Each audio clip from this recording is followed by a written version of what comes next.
Olá, estamos no nosso terceiro vídeo, nossa terceira aula sobre as diretrizes da ação evangelizadora na igreja no Brasil, 2019-2023, e já olhamos um pouco mais o capítulo 1, capítulo 2, e agora chegamos ao capítulo 3. No capítulo 3, como discípulos missionários de Jesus, nós nos colocamos nesta realidade, neste mundo urbano, no Deus que habita no meio de nós, nesta nossa cidade, na cultura urbana, e pensamos o que podemos fazer para que este mundo se torne um pouquinho mais parecido com o que Jesus sonhou, com o que Jesus pregou, com o que ele disse. E a proposta da igreja no Brasil, de modo especial, para este tempo e talvez para os próximos anos, entendermos uma igreja que está nas casas. A imagem de igreja mudou e é preciso que nós compreendamos esta mudança. Quando falávamos de igreja, e até muita gente pensa assim, pensamos já logo no templo, na paróquia com as suas estruturas, paróquia com aquele monte de sala de catequese, com seu salão paroquial, porque as pessoas saem de sua casa e vão para a igreja, para congregar lá na igreja, para fazer a sua ação missionária, evangelizadora ali no terreno do templo, onde se encontra o templo. Não era assim no passado. No passado se compreendia toda a sociedade cristã, todos nós somos igreja, e o templo é um prédio funcional. Isso há 100, 200 anos atrás era assim, o templo é um prédio funcional, porque os cristãos moram ali ao redor da casa de Deus que mora ali com eles, que Deus que habita ali com eles. As coisas mudaram, nós não podemos dizer mais que vivemos num mundo em que todos são cristãos. E o que foi acontecendo muitas vezes é que nós fomos nos escondendo por detrás da estrutura do templo e esquecendo da importância de sermos igreja nas nossas casas. Sermos igreja na casa onde nós vivemos.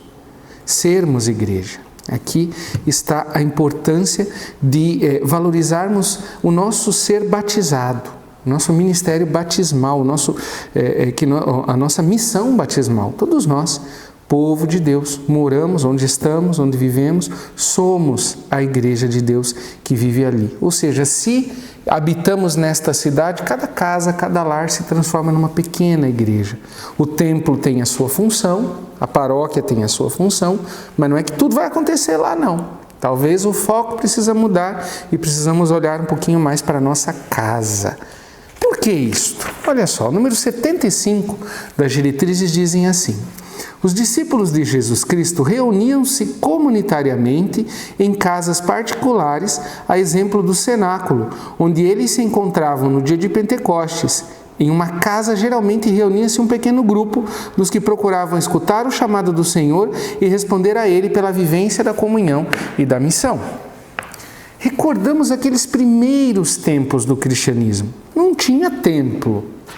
Naqueles 2 primeiros séculos, 3 primeiros séculos de cristianismo, as comunidades eram pequenas e se encontravam nas casas. Normalmente uma família que tinha uma casa maior deixava o andar superior, que era normalmente uma sala maior, nas casas ali ao redor do mar Mediterrâneo, e a família oferecia aquele espaço para que a comunidade se reunisse. Aos poucos, as comunidades tinham uma pequena casa, uma propriedade realmente, que daí não morava mais ninguém, mas uma propriedade com alguns cômodos e que eles utilizavam para o seu encontro, para os seus encontros, mas era uma casa no meio das outras casas, a Domus Ecclesiae. Tinha o espaço para a celebração da Eucaristia, o espaço para o estudo da palavra, tinha o espaço para a realização do batismo, tinha ali aqueles espaços, aqueles cômodos em que a comunidade se reunia, mas uma pequena casa. Então, veja só, por quase 300 anos o cristianismo não teve grandes templos. Tinha pequenas casas, as casas das famílias e a casa da comunidade. Não é assim quando a gente vai começar uma comunidade. Fizeram o loteamento lá e os católicos se reuniram ali e aí fizeram lá um esforço, compraram um terreninho, mas tem que construir a igreja. Onde é que eles se reúnem? Eles vão para a casa de alguém, vão lá para a garagem de alguém e faz a missa lá, reúne lá. Não é assim? Também foi assim nos primeiros tempos da igreja. A casa é a origem da igreja. Não é a conclusão, né, da igreja, é a origem da própria igreja. Portanto, a igreja precisa recuperar essa dimensão da casa, a casa. E comunidades que se reúnem nas casas. Vou falar um pouquinho disso mais para frente, no capítulo 4 a gente fala um pouquinho melhor disso, mas uma igreja que valoriza o encontro das famílias nas casas para a escuta da palavra. Guarde isso no seu coração, porque isso é importantíssimo. Olhando para a imagem da casa, a igreja no Brasil pensou quais são os elementos mais importantes desta igreja na casa.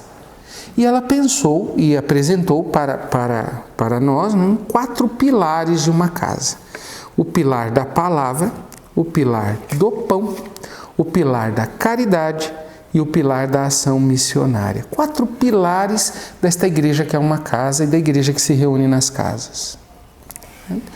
Vamos, neste vídeo, agora olhar 2 destes pilares e no próximo vídeo mais 2 pilares. O primeiro pilar, pilar da palavra. Uma igreja que é casa, que se reúne nas casas e também uma paróquia, que é uma grande casa que acolhe a todos, ele precisa ter este pilar da palavra de Deus, que se expressa de modo especial na iniciação à vida cristã e na animação bíblica da vida e da pastoral da comunidade. As primeiras comunidades eram perseverantes em ouvir o ensinamento dos apóstolos, está no Atos dos Apóstolos. Ou seja, se queremos ser uma igreja casa de verdade, precisamos entender e assumir de fato o caminho da iniciação à vida cristã como o caminho, como o elemento fundamental e central. Somos discípulos que estamos aprendendo. Fomos iniciados, e a iniciação daqueles que se convertem ou das nossas crianças e adolescentes é de fundamental importância para nós, mas cuidar e zelar sobre todo o caminho que continua durante toda a nossa vida. O cristianismo é um caminho. Nesse caminho de discipulado, o acesso à Sagrada Escritura e a centralidade da Sagrada Escritura na nossa vida.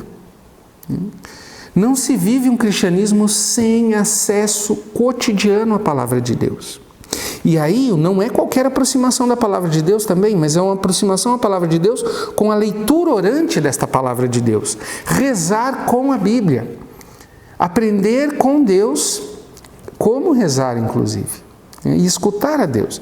Aqui um pequeno testemunho, na minha paróquia, nós começamos a leitura orante da Palavra de Deus no Facebook, por ocasião da pandemia da Covid-19, para alimentar a vida do povo de Deus. E era muito comum, começava a live, todo mundo, pelo meu filho, pela minha cunhada, um monte de prece, um monte de pedido. E um dia aquilo, eu falei, gente, isso aqui não está certo, porque nós nem escutamos a Deus, começamos a falar, e não deixamos Deus nos dizer o que Ele quer que nós peçamos. A leitura orante da Palavra de Deus está aqui, está a centralidade. Não sou eu falando as minhas coisas para Deus.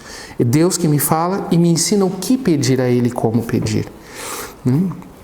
E a priorização, então, desta centralidade da Palavra de Deus. Pequenas comunidades, pequenos grupos que se reúnem para ouvir a Palavra de Deus.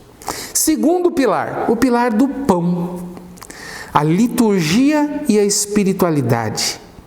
Os discípulos eram perseverantes na fração do pão e nas orações.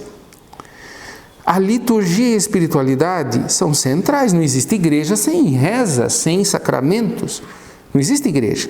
Então é preciso a valorização desta dimensão. Valorizar o domingo como o dia do Senhor. Recuperar a importância do domingo. Mantermos as nossas igrejas abertas. Claro, eu estou gravando esse vídeo em pleno tempo de pandemia.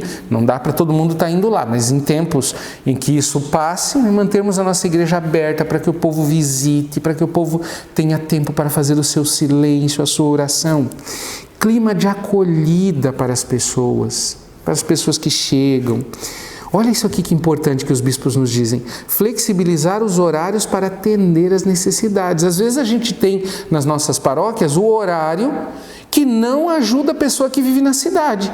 A pessoa que vive na cidade sai às 6h30 da manhã para trabalhar e vai voltar às 7 e pouco da noite. Se a secretaria da paróquia funciona das 8 às 5, como é que essa pessoa vai lá para fazer sua inscrição para o batismo, para fazer suas atividades? Tem que repensar, precisa repensar. Os nossos horários, horário de missa, horário de devoções, para ajudar a pessoa que vive na cidade. Uma liturgia que seja essencial, sem muito penduricalho, sem muito frufru. Não precisa rezar missa de costa em latim, quem gosta que reze, mas não precisa disso, nem do latim, nem daquilo, nem uma coisa muito longa. O básico para as nossas comunidades. Porque Deus está no simples, não está no rebuscado. Certo? A valorização da piedade popular, que nos ajuda, mas não pode parar nela. A piedade popular que nos orienta para Jesus Cristo. E a valorização do belo, liturgias belas, um bom canto. Tem comunidade que dá desespero. Cantar bem, organizar bem, deixar o espaço bonito, aconchegante, para que as pessoas se sintam bem nos nossos espaços. Bom, estes são os dois pilares, pilar da palavra, pilar do pão. No próximo vídeo a gente vai aprofundar os próximos dois pilares.